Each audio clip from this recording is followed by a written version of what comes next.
Welcome back to Another Triathlon Podcast brought to you by Mana Apparel. This week, there's one race that everybody's talking about, and that is absolutely the T100 in Dubai. And what a weekend of racing it was. There were some epic battles out there, some surprise finishes, and it was just a blast to watch. But before we get started in all of that, I wanted to let everyone know that we're now up on YouTube. So you can see the faces behind the names, watch them on those long trainer rides if you need something to keep you entertained. Hopefully, find us entertaining enough, but we can also be found on anywhere you listen to podcasts. So go check it out. Give us a subscribe if you can, and let us know your thoughts. And we want to get a lot more interactive with our audience this next little while too. So stay tuned. Follow us on Instagram. We're going to be putting up some posts for questions about racing training, or just any thoughts on the races that are going on at the pro level, or we always love some gossip. So go check us out. We're definitely online and want to hear more from you. But let's jump into what we usually chat about to start here. I am joined by Josh. Josh, what are you up to these days? A little less than I thought I was going to be up to last week. Yep. The job search and life and everything kind of got in the way of some of the additional training. I had like a pretty big week in line, but missed a few workouts, which is abnormal for me when it's full season. But I have that off-season mentality, I think, a little bit right now. So missing a workout here and there is actually kind of therapeutic at times, and trying to get a lot of things taken care of and get my whole career situation finalized. There's a lot of good opportunities in the works there. And I'm actually going to be heading down to Miami tomorrow and chasing a potential opportunity there, and also catching a crazy finish to a 7 marathons in 7 days on 7 continents race. We can talk a little bit more about that. But yeah, I had a good week of training though. I still milking a little bit of Achilles tendonitis and stuff that I've battled with and dealt with all along, but it seemed to flare up a little bit after the 2 marathons, and going to be doing a lot more PT work, strength work, posterior chain type strengthening, and going to really help the build going into next season. And officially decided to shut it down for this year and not go after that half marathon PR. So no reason to chase something that I don't need to, and really start to focus on a good core and base for next year, and get in a good spot to start chasing and racing in April, probably at Oceanside. So that'll be cool. There's a good chance Oceanside will be my first race, which I didn't think I'd be talking about again, but here we are, going back to Oceanside and swimming with the sea lions and climbing hills and having a fun run. Like, if anyone ever wants me to be on that run relay team, I'd jump on that in a second. It's a fun run course. But yeah, and yesterday I had my longest ride. I mean, it's in a long time. So I did a 2-hour, 45-minute brick session progressive ride. So I had 40 minutes, 30 minutes, 10 minutes, and then 5 minutes with a good progression up in each interval without any breaks in between, and held my zones and hit all the watts and did it all in virtual training peaks, which was really cool to do and test out. And it was nice not to have to worry about pairing my phone to the Zwift trainer, to the computer, and having all that. It went right from my training peaks, downloaded it right into the workout that existed on my today's workout. And it was really neat. There's not a lot of people in it, but there is going to be, and I think it'll be a really neat tool for a lot of people to have that opportunity, and coaches and athletes to have that capability of that nice smooth transition. It's the old Indie Velo platform, and so there's a lot of work that's already gone into it. You add the Training Peaks features that we all use daily anyways with our coaches, and you go to work, and then all of a sudden you look and you're drafting someone, and it's actually giving you the drafting benefit, and the wind direction is actually playing a factor if you start getting into some like crit racing and racing simulation. So really neat. It was just kind of fun to play around in it, and I had a good ride and had a good run off the bike. So that was the end of my bad week. It ended up well. Yeah, I actually gave it a try too. I've just done one ride on it so far. They definitely have some polishing to do to be something that is competitive more with the Zwift, especially on the avatars and that kind of thing. But I do like how they have some additional factors. Like you said, the wind direction was kind of cool with the elevation, and they've definitely got a solid foundation to jump off of. And yeah, curious to see where they go with it. And I don't ever use built workouts in my own training. It's funny, as a coach, I have all the workouts built for my athletes, but my own coach is a little bit more old school and doesn't do it. And I don't like to use erg mode for workouts anyways. So haven't tried that part of either that Zwift or Training Peaks, but it is nice just to have another platform to play around with and see where they go with it. Hopefully it's something good. Yeah, I think we all know the competition in this sport's a good thing. And Absolutely. the more podcasts, the better. The more training opportunities, the better. So I think it's just another opportunity for people to test it out. And for somebody, it's probably going to be better. And like you said, I think there's going to be some bugs and things that need to be worked out. One of the ones I noticed, and I didn't realize it until I checked my workout, was my final progression was the 5 minutes. And I think it was supposed to be zone 3, and I ended up riding in like zone 4, zone 5. And that's what auto transferred from Training Peaks built into the actual virtual world. So it was off there. Everything else was right. And I'll turn erg mode off at times. And a lot of times my coach knows I use the erg mode and I like to get that time on the pedals that I don't get. And you know this, it's winter time here. We don't get to ride outside. So as many pedal strokes as I can get at pressure, the better. And I don't mind doing 2 hours and 45 minutes without a break. And I'll put that time in. So I did try it in erg mode last night. I will do it both ways. I'll take erg mode off. Typically, I'll do erg mode maybe for the warm up and cool down and not have to worry about it and shifting. And then I'll turn it on or turn it off for the actual main set. So get a little bit of work on shifting and changing gears and going up the hills and things like that. I find it just stay a little bit more mentally engaged. And, having zones, it's good to have that range. So if you're feeling good, you push to the top end. Feeling not so great, you can kind of hang out at the lower end, because outside there definitely is no erg mode, but a balance is really good, especially when you have those hard workouts. If you're mentally fatigued and just tired, being able to just set it and hang on is never a bad thing either for athletes. So good to play around with both of those. I'm going to miss my temporary setup. I've been fortunate enough to have the wife not kill me while it's been set up in our living room and before I bring it back downstairs to the basement for the winter. So it's been nice having it up here. It's also been nice to be able to work out, and she's right there and doesn't need to come downstairs and interrupt. So it's been a treat, but it's also much more humid and warm upstairs. So I'm back down in the basement where I can control the temperature a little bit better. There we go. See, I love my basement pain cave, just away from everyone. There's nothing else to do down there but to just sweat it out. Yeah, exactly.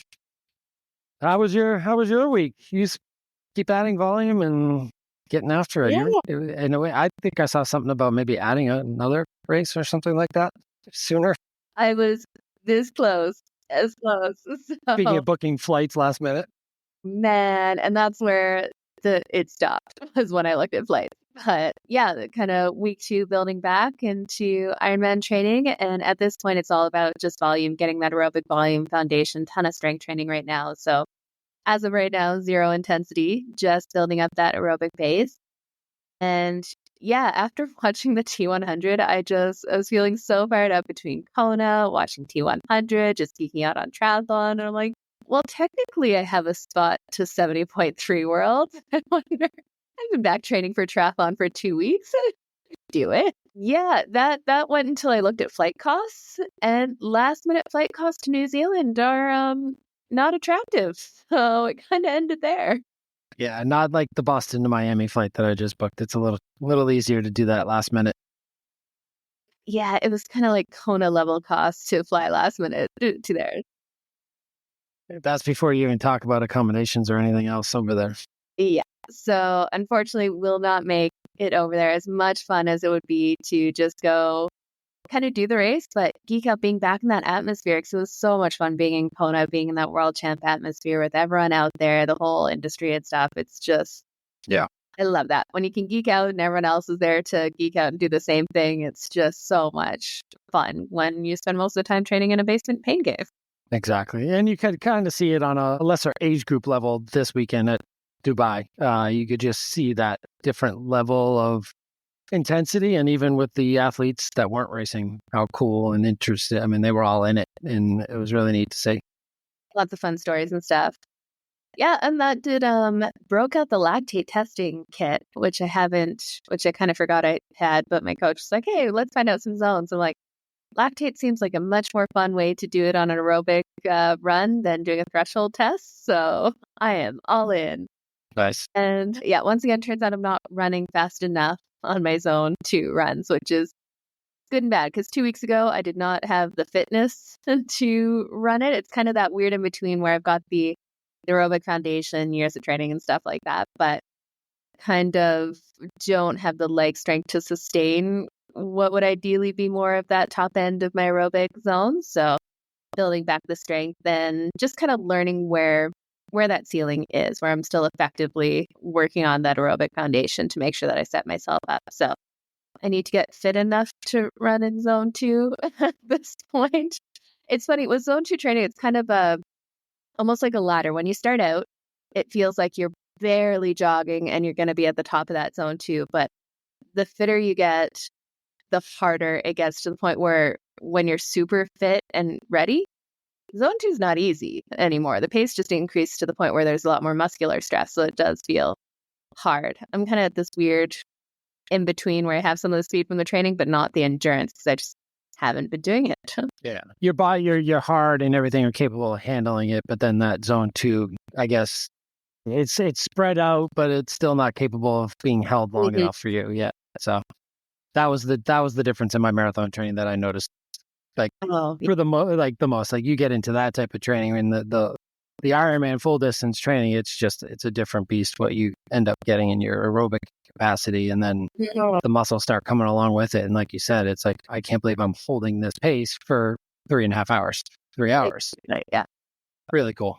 That's what they used to say back in the Mark Allen days. He'd, at the beginning of the season, he'd let everyone go. He'd be way out the back and no one's anywhere near him. And then he would put in that mass tone training, essentially zone 2, for months and months and months. And then all of a sudden in zone 2, something that's just blowing everyone out of the water, when it's definitely a process. But if you're doing long distance endurance sports, it is a key part to the training and foundation of it, to be able to go fast, to be able to hold it. That's where we see a lot of these, I think, athletes who are focusing on the T100 race series that maybe hadn't put in the miles for Ironman. You see a lot more breakdown in the second half of the race. And there were a lot of comments about that after the race in Kona from all these athletes who are maybe doing a little bit more speed work, a little bit more intensity, a little less volume. When it comes to the back half of that marathon, even with these super shoes, which definitely help prevent a lot of the breakdown, there's no doing anything but putting in those miles when it comes to running fast in the second half of a marathon. And I think too, with the Ironman training, when that's all people did was they focused on Ironman. Before, we had all these options and series and races and mid course and short course and back to long course, and it's kind of made it difficult for the pro athletes. They've got a ton of opportunity, but they've got a lot of decisions to make now too, and we've seen that impact a lot of people's seasons here late, especially as people start to break down. But you start to notice it on the age group level too, where the ability to race over and over and over again early in your career, like me, gets a little difficult until you've had those years of that volume stacked on top of each other, because the recovery process takes longer until your body's used to putting up that volume. And I've noticed it a lot at the end of this year, where this recovery from Chicago and then the virtual marathon has been a lot longer than anything else I've done this year, but I haven't done 2 marathons in 3 weeks before either. So you start to realize how stacking these builds start to add up to, and how important it is to have that consistency. So for me, it's been a good eye-opening end of the year, and just a reminder to be patient with the recovery process too. Yeah, and definitely the right call, kind of scrapping that half marathon and give your body a chance to recover, especially with Oceanside, because it is fairly early season, giving your body a chance to relax, to recover, to rest, and then start to build back again. Even my 5K turkey trot's going to be a trot. I'm not even going to... No PR 5K either, though. It's actual true turkey trot. That's funny. One of the things with like athletes I coach is I find a lot of times you almost have to convince them that they need that downtime. And I totally understand. There's this fear. You've worked so hard all year to get this fit. You want to keep getting fitter. You want to keep getting faster. And the reality is, if you don't let your body recover physically, like we're talking hormonally, like mentally, there's so many aspects of recovery beyond just muscle soreness. And a lot of athletes will just take that muscle soreness as the indicator whether they're recovered or not. But that is just the start. That's the first round of the recovery. So in order to actually build back better, you need to let your body hit a point where it can handle that workload again and not just keep slogging and digging yourself in a hole. Yeah, and I think a lot of this too, and it's not new information. I think the new technology does back this even more so, at least on my end too, because I love the data. I love the Whoop. I love the training stress and the heart rate variability and all that stuff. And it's literally telling me what my coach has been thinking all along. And she's old school like your coach. And it's like, throw the damn data out the window. I just tell me how you feel. And a lot of times I feel good. My legs feel strong. So this has also been a reminder that that technology actually does back a lot of this thought process up too, because my resting heart rate has been elevated since the marathon. My HRV is not getting as high as it normally did, and my body's still trying to recover. So it was neat to see that actually back up everything that she was already thinking too. So for a newer athlete like me, like, okay, it's not like I don't trust her, but it's also Yeah. the science and the data is there too. Just think when you can quantify it to that degree and go, okay, legitimately, like you're not as good as where you were. Like you're not ready to perform or train like you were earlier in the season. And it's a notch for the technology too on its own as well, that it does work if you wear it 24/7 and actually trust it and let it do its job. Yeah. And it's not only an age grouper thing. Like we saw, if you watched that T100, that lobby chat that they had with like Jack Kelly and Jan Frodeno and stuff, the going commentary when they were talking to the athletes was just, everyone looks tired. Like they're just tired at this point. Where are we again? I guess there's Right? a tall building. Oh yeah, Dubai.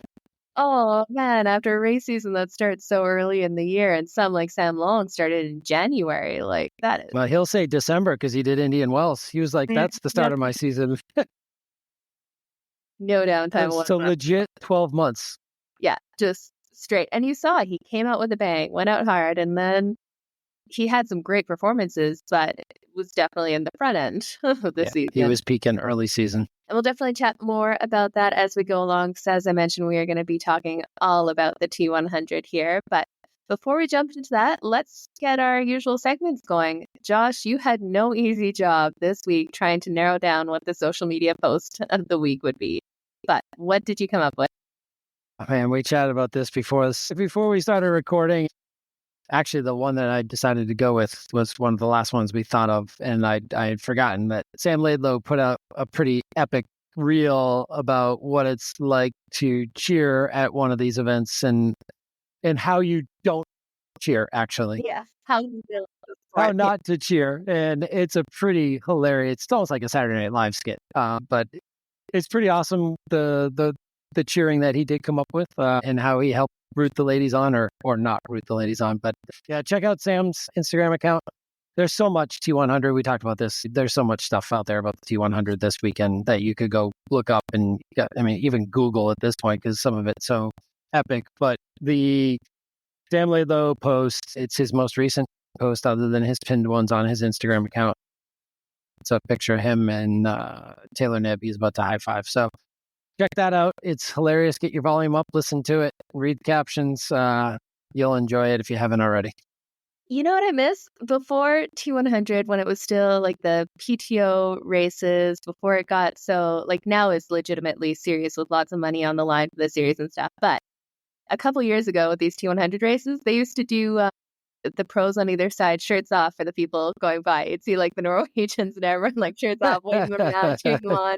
Where it had a little more of a party atmosphere because yes, they're taking the races seriously, but it wasn't this series and this intense in it and stuff. And the men and women on either side would do it to cheer each other on, and those were always entertaining posts too. But I think now they're a little bit more focused and dialed in and professional on it. But those were some fun videos after those races. Especially at this race too, where so much was on the line, would be my guess. That like, all right, and the heat. Now, not so much the men. Now, Sam was there and wasn't racing, so for him it was a little easier to do something like this. But if you're racing and you're Martin Van Riel, you're in your hotel watching the ladies race on the day before, and the ladies, you're just exhausted. So do you get out there in time or get out there and watch the guys race? And most of them did. But one of the things that came out of all of this too was the lack of crowds in Dubai too. So it's like lack of crowds on the T100 circuit with the way they set it up.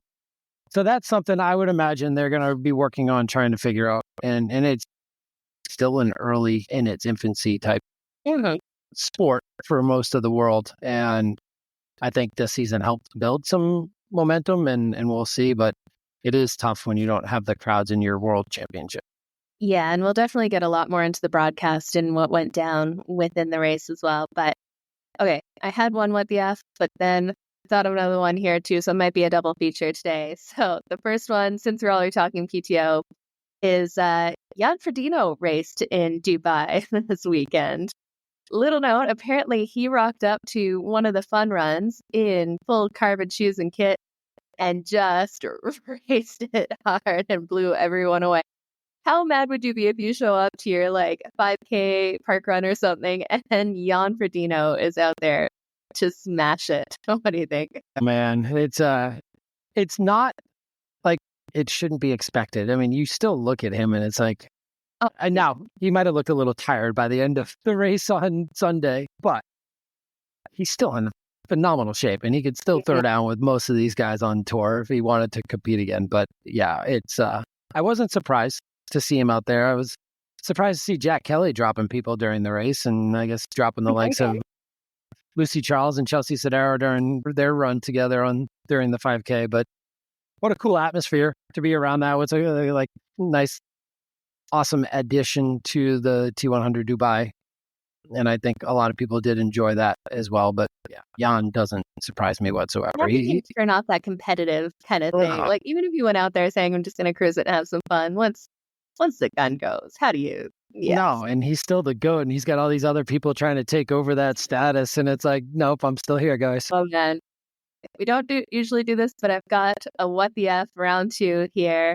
This weekend was one of my favorite races I've ever done, the Laguna Phuket Tri over in Thailand. And that one is so much fun. Crazy hot, insane hills on the bike, but an absolute blast out there.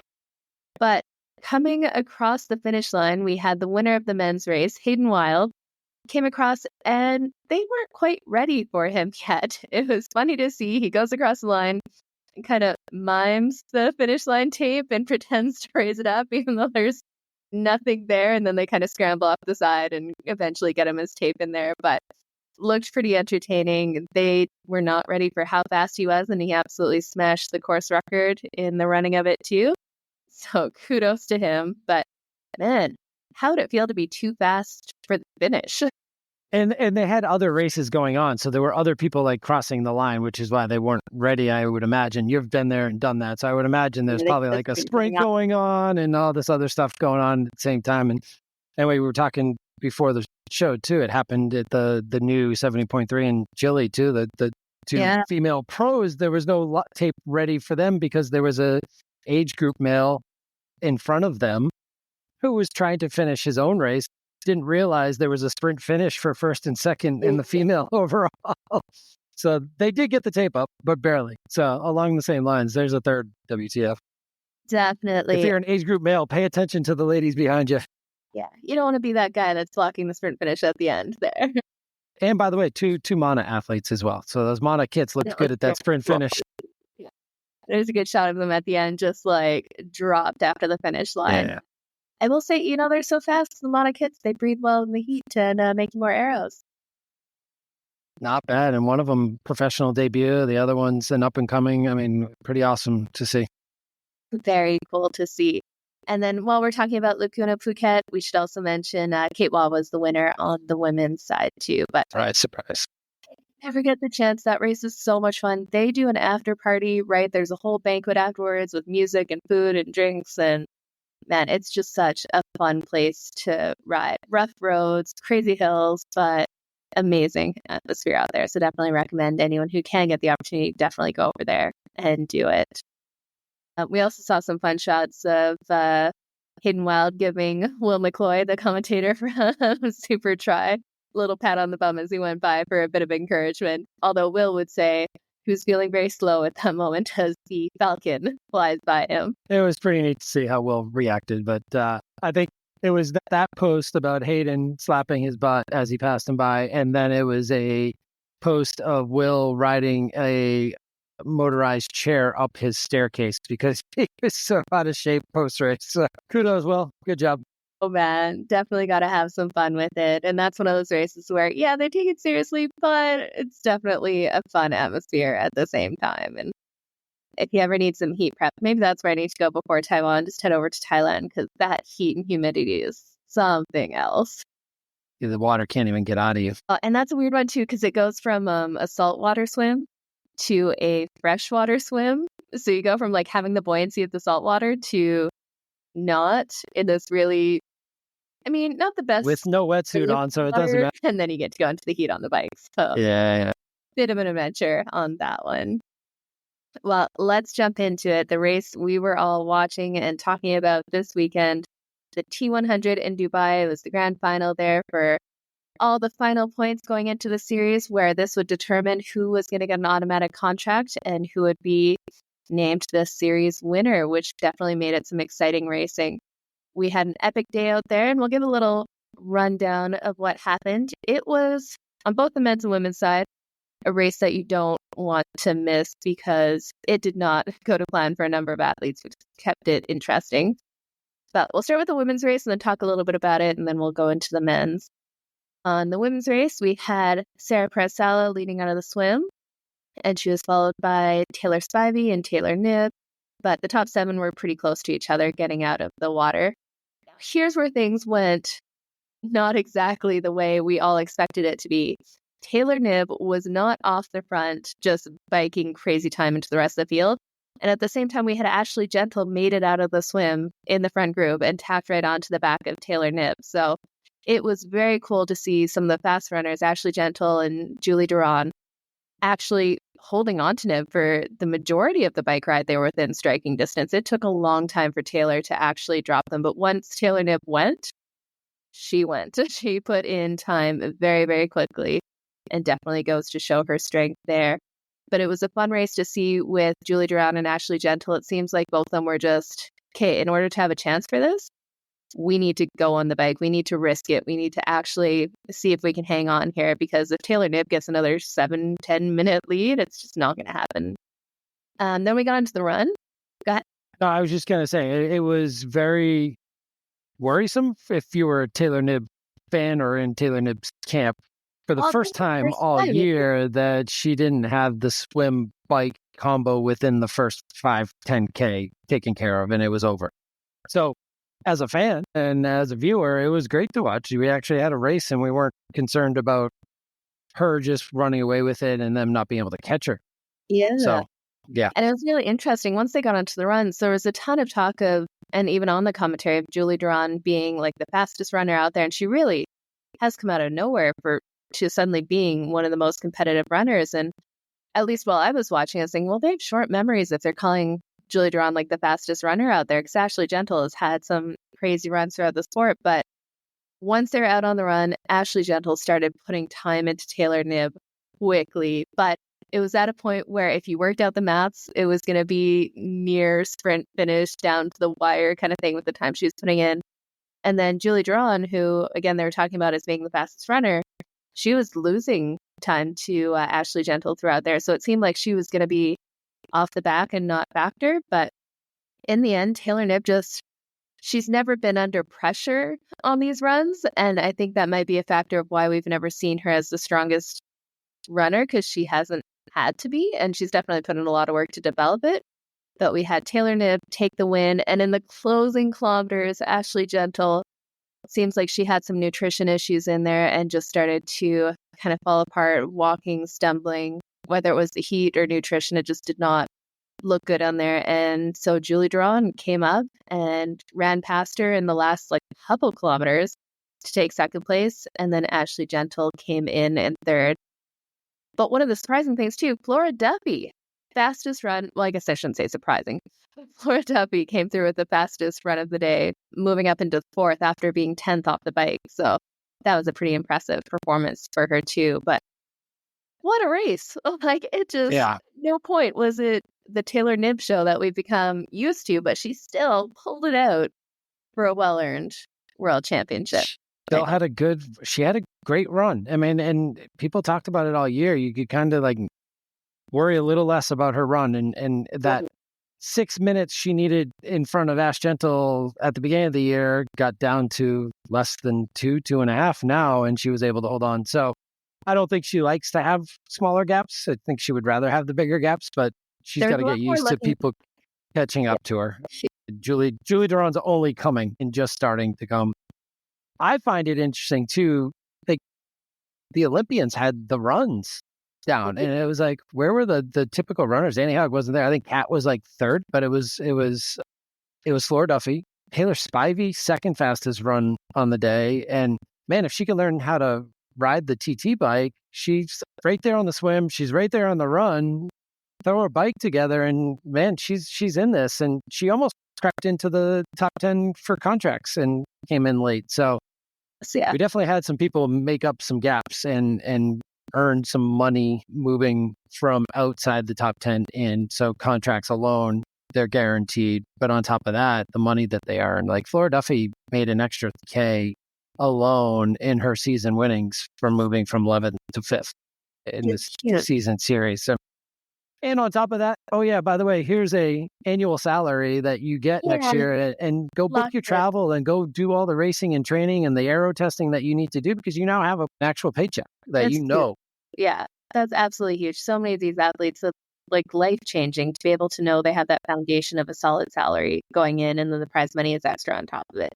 Then you can actually plan, like you said, to do that testing, to invest in your sport, to get better and better and really raise the level above. But man, on that run though, was there any point before she stopped to walk that you didn't think Ashley Gentle was gonna be in it to contend?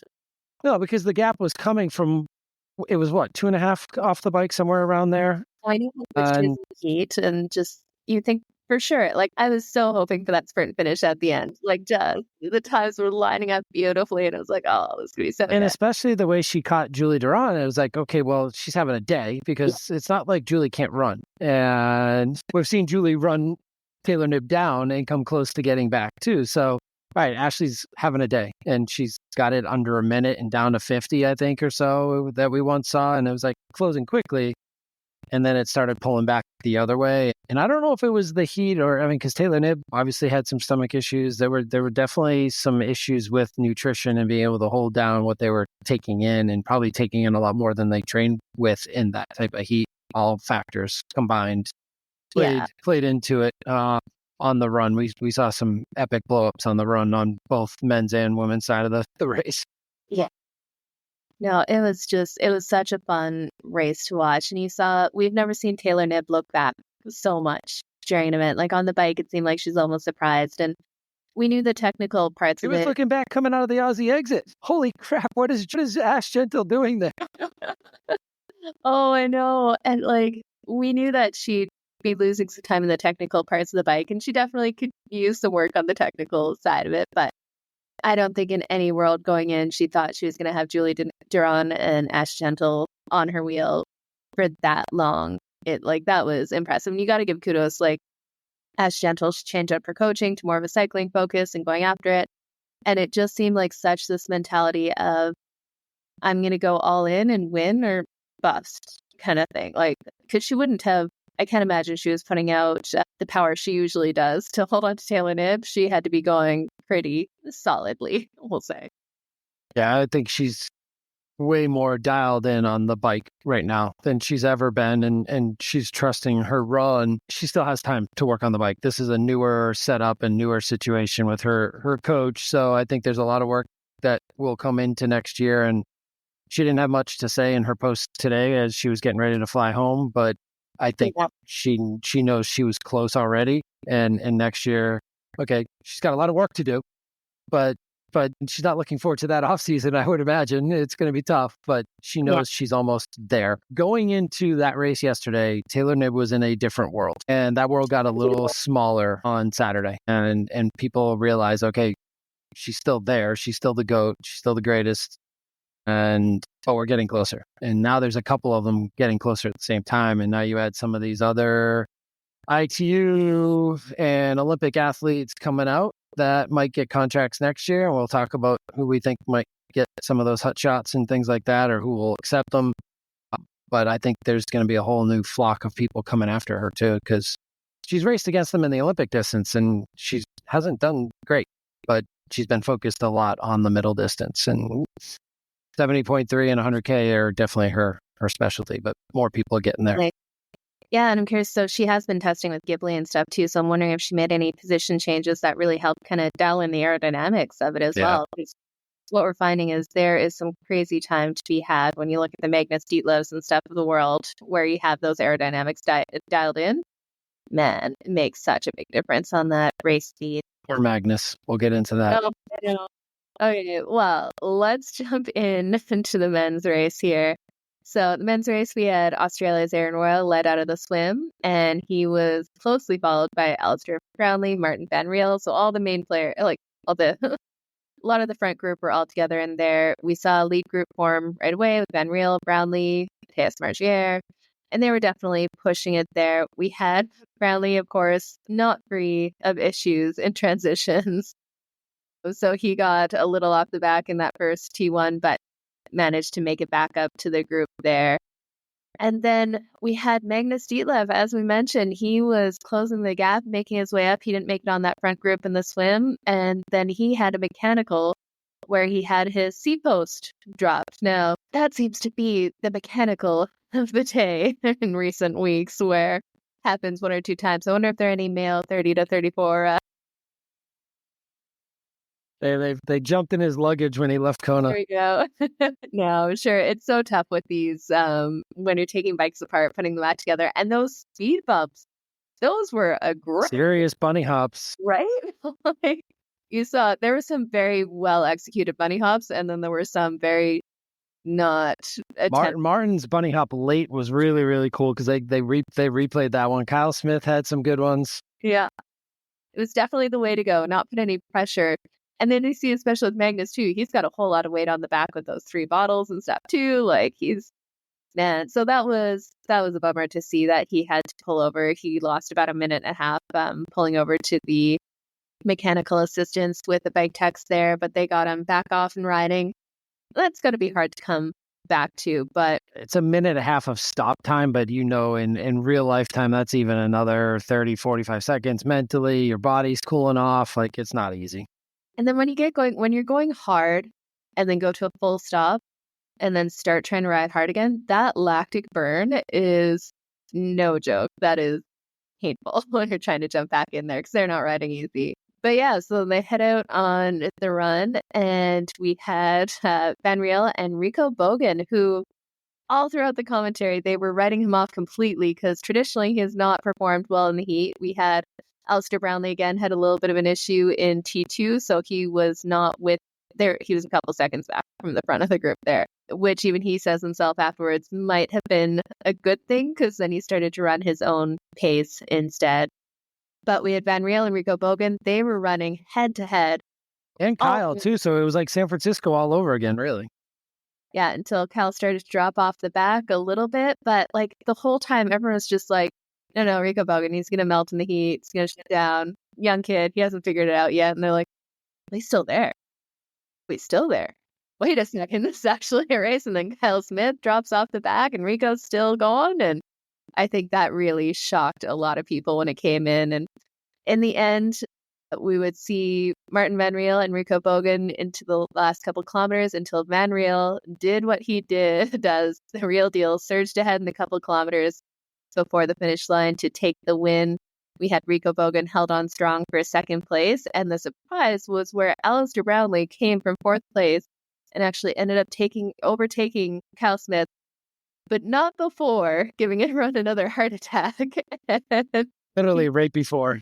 Oh my goodness, just about to pass Kyle Smith and trips on some gravel, goes down to his knees on the run, and they're like a kilometer, 2 kilometers out from the finish line, has to bridge back up to Kyle Smith and manages to take 3rd place in the end with Kyle Smith in 4th. What a race. Like, that was so good to watch. Definitely was not boring. And the other storylines too, which I think the T100 did a very good job, and we talked about this before, of capsulating and capturing the information on where this impacted the top 10. Yeah. And you could see the top 10 changing and the top 2 and 3. And I mean, you're talking 70 grand between first and second. You're talking another 50 grand between second and third. And with Kyle and Rico and Magnus dropped, like that, it all impacted it. And then each move in each position changed it again. And there was a chance that Kyle might have dropped out of number 2 and he was able to hold on to that. And you talk about Magnus having to stop full for a minute and a half. Well, the other side of this is when you fall and trip like Alistair did and you get right back up, there's almost an actual positive impact to the adrenaline, that burst that you get, and your body actually picks back up pretty quickly and you almost get a power boost from it. Hit that mushroom sign. It's interesting to see. And I think he actually might have even mentioned it, but I said something to my wife when we were watching it. That was something that you could almost see it kicked him right back into gear, and he never lost any momentum. It was like Kyle Smith saw him go down and thought he was going to be okay, and nope. It was probably another 20 seconds and Alistair was by him after that next hill, which, man, that hill was brutal every time they had to go through it. Nasty. Like, there's the uphill they're slogging up, but that downhill, if you've trashed your quads, that'd be painful. And finding the little areas of shade that they were trying to get. Kyle Smith was up on the curb trying to find it. The whole time. Man, it sounds like they were very much on top of having ice everywhere. We saw a lot of ice and helmets, just trying to keep athletes cool throughout it because they were racing in the heat of the day with some of the, I guess, road closures and having the amateur race in the morning. So they were starting in the peak of the heat of the day, which a lot of the conversation going into it was all the athletes saying, like, this is a lot hotter and more humid than they thought it would be. I think the assumption was a lot more dry in Dubai, but man, it sounds like there were some nasty temperatures out there. A lot of ice and helmets, and ice that wouldn't come out of helmets as they tried to put them. So a lot of extra dumping of the helmets until you actually got all the ice out. Yeah. Well, and that's another one. We had Sam Long. He improved his swim from last. He wasn't 6 minutes back. He was 4 minutes back, which, you think a race in the heat, only 4 minutes back. I thought we'd see Sam Long featuring a lot more in this, but again, it seems like he lost time on the bike. Yeah, which you don't usually see from, what do you call him? So the strongest legs in triathlon. Yeah. In there. So it does show you. I mean, that lead pack was 6 guys up front for the most part of the bike. That dynamic is hard for him to compete with, and in Miami, it was an oval and there wasn't as much of that. And he was able to catch up, and because nobody was really drafting in that race. But when you get 6 guys running off the front together, working together, the only thing that I heard coming out of it, that I think Martin might have been the one that mentioned it, he would have ridden a little differently now that he's done that race, is not be 5th or 6th wheel and let others dictate the U-turns and the turnarounds and get up front, so that you're taking your speed into those turns and not letting others. So it certainly impacted the front of the race in those aspects. He might have ridden a little differently if he had to do it. Sam, to not drop into the 2s or 3 minute back on a bike ride, that's the dynamics of the race, but I think it's also he's just tired. Yeah. He's put a lot of miles on those legs this year, and he even started talking about in his latest YouTubes leading into this and his prep for it, he'd write out a schedule, and if he felt like he wanted to change it that morning, he would. And it was just like he started going off a feel, and it's like, imagine if you let all your athletes go off a feel. It's like, I know you know what you're doing, Sam. I know how you know how to trust your body, but there's a reason why people have coaches. Like, they know how to tell you how you're supposed to feel as well. Yeah, and I think where I was trying to question if he would have a good race or not is how many times he mentioned that he's been racing since early season. Like, it was something that he was constantly bringing up and talking. It's like, okay, letting it out. Yeah. Pretty tired. Well, it impacted him for sure, because if you stuck around and watched the full post race, man, full on buckets of tears coming out of, and he just couldn't hold it together. And you don't see that side of him too often at all, especially when he not moved up, but he held on to 6th overall in the season series. So he's got a contract next year. He still made a good amount of money. He didn't go from 3rd or 4th in the series up to 1st or 2nd, but that was a long shot. And I don't think anyone thought that was going to happen going into this race, but I get it. He expects to be top 1, 2, 3 in the world, and he didn't show that. And he spent a lot of time away from his family trying to race this year, but he should be proud of the season he had too, because you saw those guys who had good early seasons, they locked in their contracts for next year. Yeah, that's absolutely. a huge piece of, we just talked about on the ladies side, right? So Magnus Ditliff, Sam Long, Yuri Kulin all won early season, or all raced well early season. Sam had back-to-back seconds. Magnus won Miami. Yuri won Singapore. These guys are all contract next year. Sam Laidlow, late in the year, showed up and won London, but he finished 11th. It's not guaranteed a contract next year. Sam, he'll get one. But Freddie Funk showed up there. He's like, I'm getting in the top 10. And sure enough, got into the top 10 a week after getting married. Yeah. Well, and I think that's why people enjoy Sam so much, is that he does wear his heart on his sleeve. He does talk about what he's going through. He opens up a lot to the audience. So that was something, it was kind of uncomfortable to watch, but I think stuff like that really just shows how real this is, how much it means to them. It's not just a race day, one and done, move on and stuff. It's, it's providing for your family, reaching your goals, meeting your own expectations. And that vulnerability was, I think, good to see, and just see how much it means to them, right?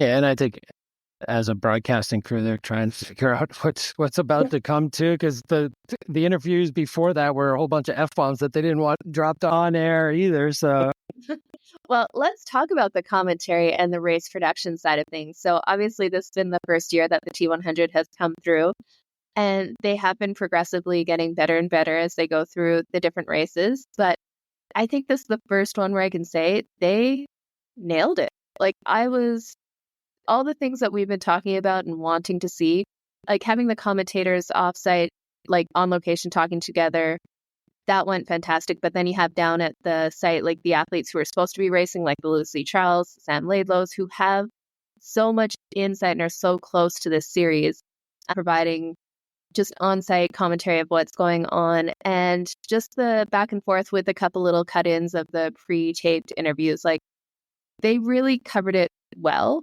I found, and the commentary team is really starting to find their groove and how they work together in it, which was fun to see as well. And then we had a bunch of the timing things that we've been asking for. Like you said, they've actually had the rankings of, if the virtual standings right now, if everyone finishes where they are at this moment, here's how the series actually finishes out. And we're getting timing splits. Like, it all seemed to come together in a way we haven't seen before, which made it a lot more entertaining to watch. Yeah. The only thing I did wonder is how accurate the heart rate meters were at certain times, because Martin Villarreal was this close to dying like 10 times, 99%. Yeah, and I think because it's athlete provided thresholds where you're like, But he would go from like 90% to 99, so you knew it was just a glitch, most likely. But no, I thought the overall commentating was really good. And you got to remember, too, they're trying to attract a bigger audience, and not everyone is listening to triathlon podcasts and posting triathlon podcasts or racing triathlons, right? They're trying to make this educational for those people who are just new to the sport. And I thought, like you said, adding the Lucys and the Sams perspective puts it on a level of like, what are the athletes thinking? And you and I have that already in our heads. Like, we know what they're thinking. We know what we think they're thinking in transition. But they kind of laid it out. This is how we would think. This is what I would be thinking. No, I think that makes a big difference. And there was really, really good to see. The only thing, I think they had their run paces off in there. So if you looked at the run paces going through it, you'd see people making up time, like Ashley Gentle was making up time on Taylor Knibb, but she'd show her pace slower in there. I think they had like the average run pace going through it. And it was just like, no, that can't be right. Yeah, and a lot of times a lot of it was based off of the timing mats and hitting the different checkpoints too, where it would update and stuff. And I think there were times where the leader wasn't the leader and the pass had already happened and things like. So those are things that, I mean, eventually those have to get worked out. I mean, we know we talk about that with Ironman all the time, and it's like, how can you not have the leaderboard be? T100 definitely got better this year as the season went along, and it was much, much more enjoyable to watch. And I thought the way they've laid out their courses and make it easier to have that looped atmosphere, it is a fan-friendly, and it was really fun to watch. Yeah, it seems like it all kind of came together. And this time it wasn't, because I watched obviously on delay. I was not up at 2 a.m. watching the race. As much as I love triathlon and geeking out on this stuff, I was not going to be up at 2 a.m. to watch it. So I remember one of the previous races, I think it was London, where it was too late for me to watch. they kept showing, use this QR code to see all the data and what's going on because they didn't have it on the screen. I'm like, well, I can't do that because I'm not watching it live. So I don't know what's going on in there. So this time it all kind of came together where I did not feel the urge whatsoever to try to look at that because they were actually relaying the information in a really good way. And they had split screens going on and showing not just the leader, showing they had Flora Duffy on screen a lot as she's running up through the back. So I think they really nailed the race production this time. Like it was head and shoulders above what they've done in the past. So that's exciting to see. Yeah, and with 20 racers, you should be able to tell the story of most of the racers because they've all had a season-long story for the most part. And I think there were a few pieces where they missed. Okay, where is Sam Long? Why isn't Sam Long coming? Like there's some like Paula Findlay, normally in the top 4 or 5 at every one of these races. Where's she? Like, why is she dropping back? And what does she look like? Why is she like? Those are the types of things I thought that if somebody was not where they normally are, what happened? And just give a quick look in. It's not like you don't have a camera there. You've got stationary cameras along the course, and these people are all doing, 6 loops, 7 loops. So I think on the run, you could have seen a little bit more coverage of the back and just to give an update, like, hey, this is your athlete, your favorite person, and this is who you follow. They know people like Paula have a huge following of their own with the TTL brand and people watching for that. So like, why not give a little chime in to things like that and grab a little bit more audience appreciation? Yeah, definitely. And then the only thing where it really didn't go well in the broadcast was just the spectators on the side of the road. That's the tough part with kind of going to some of these iconic locations. If it's a little bit outside of the city center, people aren't triathlon geeks like us, so they're probably not going to travel. Like there's like a 25-minute drive to get out to where they were to watch the race. And it's tough with the age group racing too. Like it's good if they're having it on site, but if you're racing on Sunday, you're probably not going to be out Saturday spectating in the heat all day watching these athletes. You have places like London, there was a ton of people on site watching it because it was right in the middle of London. San Francisco, you would have had more if the weather wasn't so terrible, but that was the whole weather delay in there. But a lot of the locations, they do want to have them in these iconic places where unfortunately that means sometimes it's not the most accessible. And if you want a sport to feel big and important and something that's a thing, the audience definitely makes a big difference. So, I mean, you want to make it, and they've talked about the festival aspect of it all, Yeah. and you're going to have one of those next year in a bunch of them. They want them all to be that. I think in Dubai, because I know a friend of mine was there that week for a blockchain, like Web3 conference in that same hotel and resort area. Okay, well, this is what this area typically is used for, conferences and events. Have a huge triathlon conference or something like that. Bring in the industry and attract them, because otherwise, you're like you said, you're not going to get people to come out to this area of Dubai or travel to that area of Dubai to go see this race. I know there wasn't a lot of extra time to plan it this year because it wasn't supposed to be the grand final either. So there is that factor. This ended up being the final race when they thought there was still going to be another one. And I think if maybe they made it more of that festival atmosphere and made a big expo around it, because that's what this place is built for. And then, okay, at least you're bringing in triathlon fans or endurance sports fans, something like that, of that nature. And buy out the whole hotel and don't let a tech conference be the people that are out there cheering, trying to figure out. They're not going to be out there. How do they clip into their feet and their shoes and what is going on? Not a lot of crypto triathlete.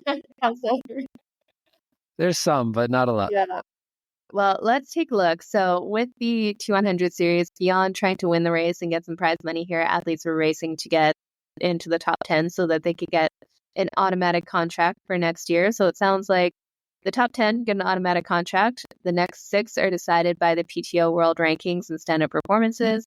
And then they'll have 4 hotshot members as well. Next year, we're looking at the T100 series. For the men's side, we'll start out with the guaranteed contracts go to Martin Van Riel, well earned, Kyle Smith, Rico Bogan, Magnus Dietlev, Alistair Brownlee, Sam Long, Matthias Margier, Peter Heinrich, Yuri Kulin, and Frederick Funk. So they will be locked in next year. And we had a question from Instagram there asking, who do we think will take the contract and who won't?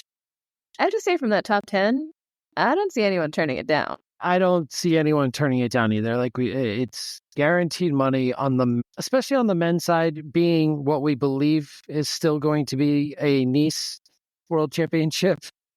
A lot of rumblings about that potentially changing too. But being a Nice year, there are some, and Sam Long's already qualified for Nice. So does that impact him or not? Probably not. If you have guaranteed money, it's an annual salary that is not offered by anyone else in the sport, and T100 is doing that. So I think all the 10 men are going to. Now, when you talk about Kona on the women's side, and I'll run down the top 10 there, you got Taylor Knibb, Ash Gentle, Julie Duran, Kat Matthews, Flora Duffy, Lucy Byram, again, another one who had a good season early on and kind of just showed up every week. Yeah, consistent. Laura Phillip, Indy Lee, Imogen Simmons, and Paula Finley held on to 10th, almost dropping out of the top 10. But if Paula Finley's going to race triathlon next year, she's going to take her contract. I think most of these athletes are taking this contract. I can't see any of the women not taking it either. Yeah, you'll definitely see, like, there's maybe Laura Phillip. Yeah, I was going to say Laura Phillip, you question what her priority will be next year, but even Kat Matthews too, like, she'll definitely take a contract, but what are her priorities next year? I think most of these athletes within the top 10, especially on the women's side, their focus is still middle distance, less so than Ironman, outside of, like you said, the Kat Matthews and Laura Phillips. But I think most of them are going to be dialed in for next year to really take advantage of it, because like you said, it's guaranteed money and a contract going ahead. What was interesting from this season, though, we only had 11 of the 20 female athletes actually fulfill their contracts this year, which was surprising to see.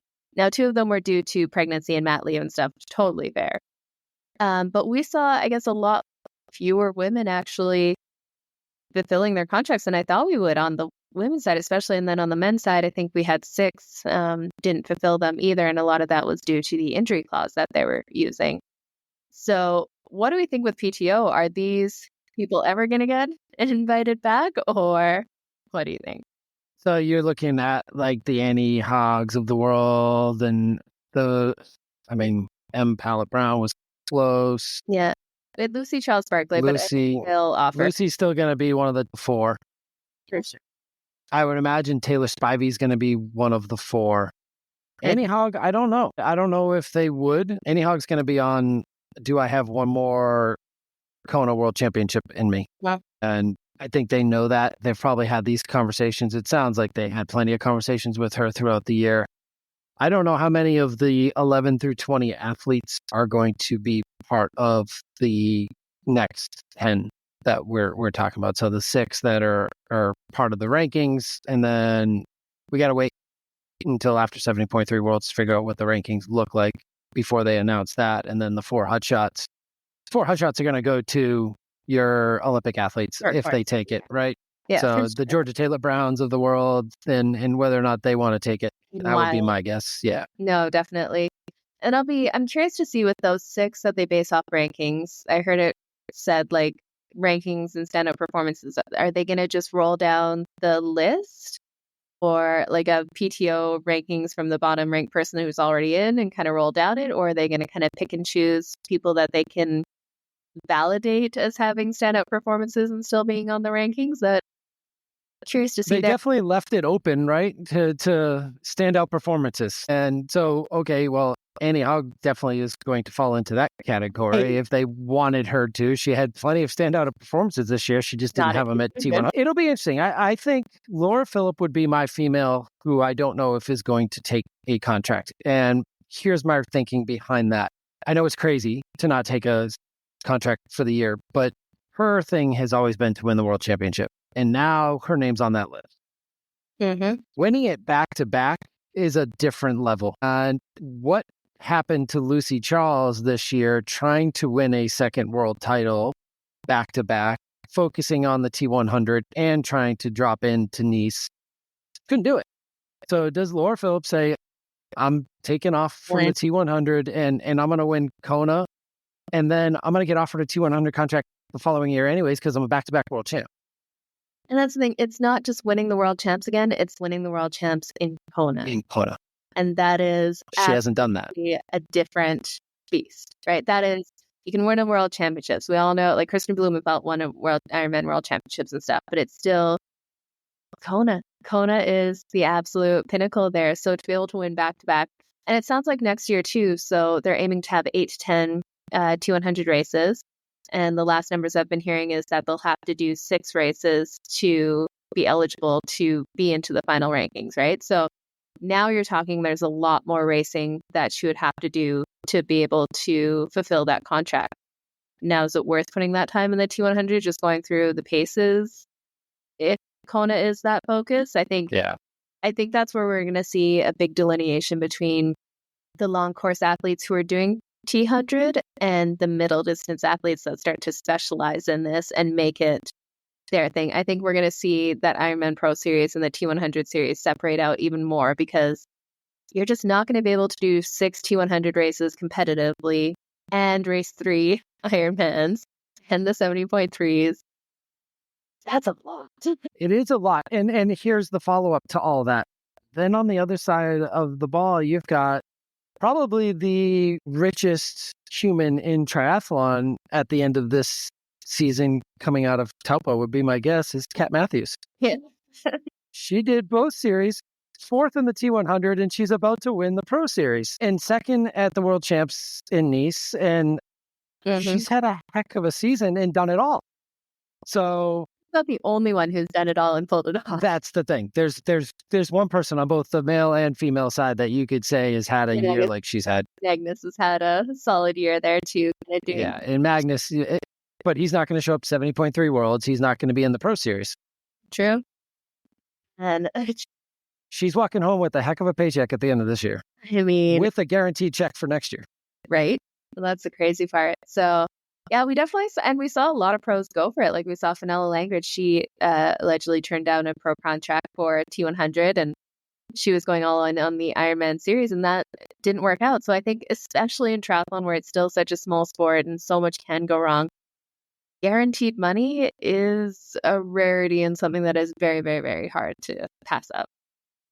By the way, there's one person we haven't mentioned on the female side, and we've talked about the maternity leave aspect. Triathlon Insights put this up, and they had kind of a poll of who people thought would be added, or should be added, and they put out the results of it, and there was a name missing. I was like, Holly Lawrence, who had a great Miami race for the T100, and then announced she was pregnant and has been gone for the season, but keep seeing her social, and she's back training and riding and being a mom. And how does she impact into this next year as far as standout performance? Miami could be considered that a hot shot. I don't know how does Holly Lawrence get offered a contract next year? I'm curious to see. I can't see them not, especially with how much they put around supporting like female athletes and having the mat leave options in there. I think there's a lot of like her points will kind of transition over having that mat leave or that ability to jump back in. But I don't see, from a PR perspective, I do not see a world where they do not offer her another contract, like from a purely PR side, right? She absolutely deserves it and should be on that start list. But yeah, I'd be hard pressed to not see them give her one. I'm actually intrigued to see what kind of season she can have too. So I'm like excited to see her come back.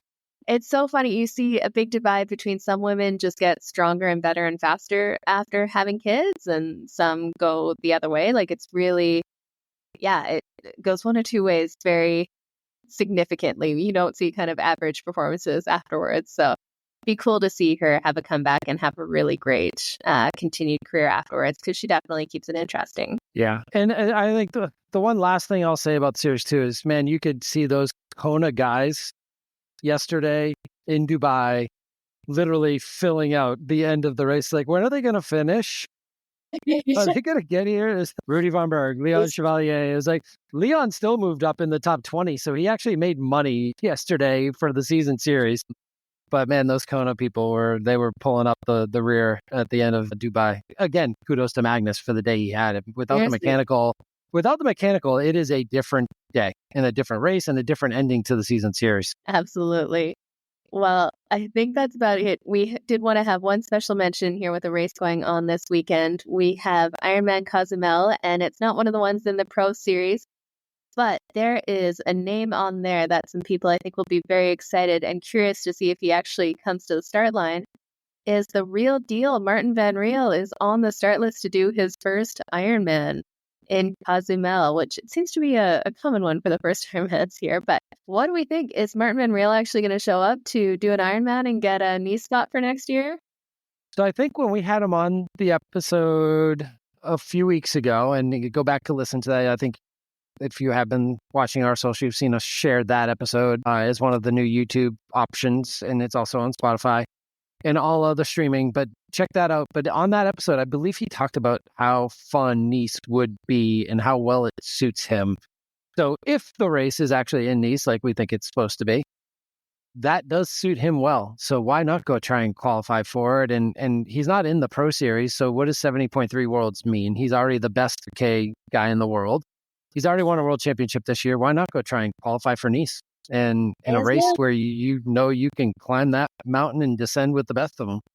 And you know what? He's fit. He's ready. The start list, like it's a solid start list. But if he has to get something like a top 5 for a spot for Nice next year, I think he's absolutely capable of it. Obviously, we haven't seen him at Ironman yet, but I would not be in any way, shape, or form surprised to see that he just smashed out an Ironman. No, I think it's like 6 spots too. So, I mean, could he finish in the top 6, having a so-so day just by staying aero on the bike and going for a jog? Probably. We get to see. Well, definitely. And he's heat trained. Yeah. The heat won't be any problem after this weekend. No. Well, we will definitely follow along and let you guys know next week. We're going to have a little kind of break in the racing with we got Busselton coming up the week or December 1st in there, and then we got 70.3 Worlds a couple weeks afterwards. So still a bit of racing to come. We're going to keep putting up those question posts on our Instagram. So if you have any training or racing questions, we have experienced coaches on here too, so we can jump into some of your questions as the racing starts to quiet down over the off season. But we are not done with the racing yet, which sounds absolutely crazy to see.